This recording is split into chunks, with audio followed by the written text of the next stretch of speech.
अस्सलाम वालेकुम, आपकी तारुफ? वालेकुम सलाम, मैं मोहम्मद अख्तर बात कर रहा हूँ, आम शहरी उम्रा ज़ायरीन। मैं उम्रे पे जाना चाहता था और अपनी पूरी फैमिली को लेके जाना चाहता था। मैंने अपना हिसाब जो बनाया था, अब मैं ट्रैवल एजेंसी पे जाता हूँ, उनसे बात करता हूँ, वो कहते हैं जी जो पहले 70,000 रुपये का था वो 1.5 लाख रुपये का हो गया। अब बताएं, मैं अपने घर वालों के साथ अल्लाह का घर देखना चाहता हूँ, मदीने मुनव्वर में अल्लाह के नबी को सलाम पेश करना चाहता हूँ। मेरे बच्चे रो रहे हैं, अब माने नहीं माने, यकीन करें वो जाना चाहते थे, रो पड़े वो कि बाबा हम जाना चाहते हैं, बाबा हम अल्लाह का घर देखना चाहते हैं, मगर नहीं देख पा रहे। मैं क्या करूं, अपने आप को बेचूं, क्या करूं? खुदा के लिए हमें एक ऐसी पॉलिसी बना दें जिसमें हम गरीब लोग उम्रे पे जा सकें।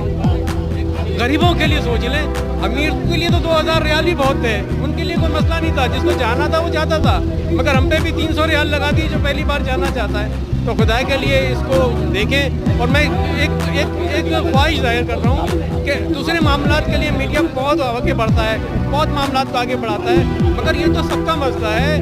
ये तो मीडिया वाले भी उम्रा करने जाते हैं, वो भी गरीब लोग हैं, आम लोग भी जाते हैं, सब जाते हैं। तो खुदा के लिए इसको भी आगे बढ़ाएं, इस बात को भी आगे बढ़ाएं कि इसको जो है इस तरीके से ले आएं, हम किसी से लड़ नहीं रहे, सिर्फ इतना कर दें कि हम लोग गरीब आदमी, हम लोग भी अल्लाह का घर देख ले, मस्जिद नबी देख ले, सलाम पेश कर ले।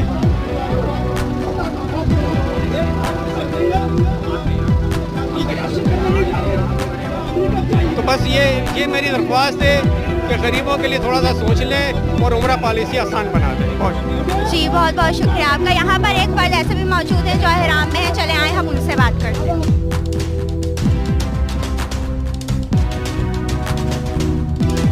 हमारे एहतियाज करने की जो वजह है, सिंपल सी वजह है कि गरीब आदमी, मैं बिल्कुल गरीब आदमी हूँ। मैंने बीसी खुलने के बाद 1 लाख रुपए की मेरी बीसी खुली, 75,000 रुपये का उम्रा मुहर्रम के अंदर हो जाता है। जब मैं 75,000 रुपये लेके पासपोर्ट लेके ट्रेवल एजेंसी पे जाता हूँ तो मुझे कहा जाता है कि अब आप अपने 75,000 रुपये अपने पास रखें, क्योंकि अब उम्रा 75 वाला जो उम्रा है आपको हम 1.5 लाख रुपये के अंदर करवाएंगे।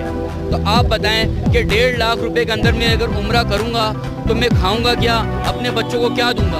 अब अगर कोई मुझे इससे ये बात कहे कि भाई गरीब आदमी हो तो उम्रे पे जाने की क्या ज़रूरत है, तो भाई क्या अब मक्का मदीना या उम्रा करना सिर्फ क्या अमीरों का हक रह गया है? गरीब कहाँ जाए? वो अल्लाह का घर भी ना देखे, नबी का दर भी ना देखे।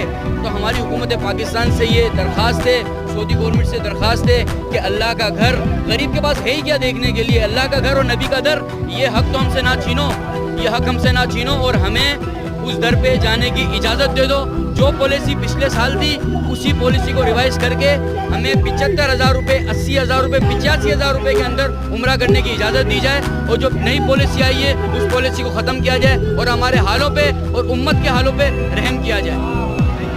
बहुत बहुत शुक्रिया आपका। यहाँ पर ट्रैवल एजेंसी से भी मेंबर्स मौजूद हैं, आए हम उनसे पूछते हैं। मेरा नाम अदील है और मैं एक ट्रैवल एजेंसी ताल्लुक़ रखता हूँ Karwan Naqshband travels private limited से। असल में इस वक्त जो ज़रूरत है ना, वो ज़रूरत ये है कि हम उस पॉलिसी को समझें कि आया वो पॉलिसी है क्या। क्योंकि अभी तक ये शोर हो रहा है कि उम्रा महंगा हो गया, उम्रा महंगा हो गया। क्यों हुआ?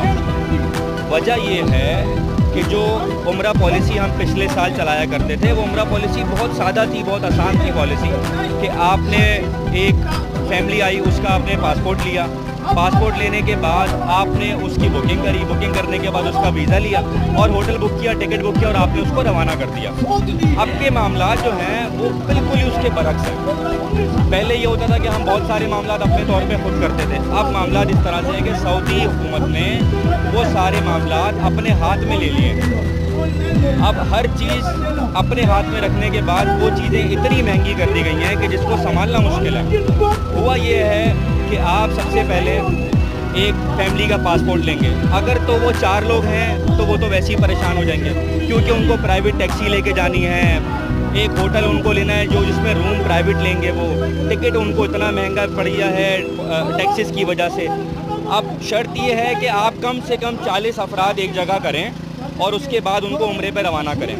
उसमें भी उन्होंने क्या कर दिया है कि उनसे ट्रांसपोर्ट हमने खुद लेनी है, उनसे होटल्स हमने खुद लेने हैं। एक सॉफ्टवेयर बना दिया उन्होंने, एक पोर्टल बना दिया है जिसके ऊपर आपने जाना है और आपने हर चीज़ की बुकिंग उन्हीं से लेनी है आपने। अब आप अपने तौर पे कुछ भी नहीं कर सकते थे। जो ट्रांसपोर्ट हमें सस्ती मिलती थी वो ट्रांसपोर्ट हज़ारों में चली गई है। जो होटल्स हमें चंद रियाल के मिलते थे वो सैकड़ों पे चले गए। जो टिकट हम लोग 50,000 55,000 के लिया करते थे, वो टिकट 70,000 रुपये का हो गया है। यहाँ पर आने के बाद अगर हम उसको कैलकुलेट करते हैं चीज़ों को, तो वो पैकेज जाके आपका 1.5 लाख रुपए से ऊपर चला जाता है। एक आदमी का वीज़ा जो आप लिया करते थे पहले चंद पैसों में, और जिसके ऊपर लिखा भी जाता था कि उम्रा हम फ्री देते हैं, सऊदी गवर्नमेंट की तरफ से ये लिखा जाता है कि उम्रा वो देते हैं फ्री। मुझे ये कोई समझा दे कि ये कौन सा फ्री उम्रा है जो आप उसके स्टिकर पे लिख के देते हैं, आप उसके हर चीज़ के पैसे ले रहे हैं। तो मेरी दरख्वास्त है सऊदी हुकूमत से कि खुदारा इस चीज़ को वापस लिया जाए। ये चीज़ें बहुत ज़ालिमाना हैं। इस वक्त आप मक्का मदीना के हालात देखें, जहाँ पर मक्का मदीना के रोड वीरान पड़े हुए हैं। जो मुहर्रम में हज ख़त्म होने के फ़ौरन बाद वहाँ पर कदम रखने की जगह नहीं होती थी, वहाँ पर इस वक्त सन्नाटे पड़े हुए हैं, होटलों को ताले लगे हुए हैं। लोगों का बेरोज़गार इतना बढ़ गया है कि वो परेशान हाल हैं। इस वक्त गरीब आदमी किधर जाएगा? हम लोग खड़े हैं गरीब आदमी के लिए कि उम्रा पॉलिसी आसान की जाए और गरीब आदमी को जाने की इजाज़त दी जाए। वो जिस तरह जाना चाहता है उसको जाने दें, अल्लाह का घर है। आप कौन होते हैं उसके ऊपर अपना फैसला मुसल्लत करने वाले? उसको जितना आसान कर सकें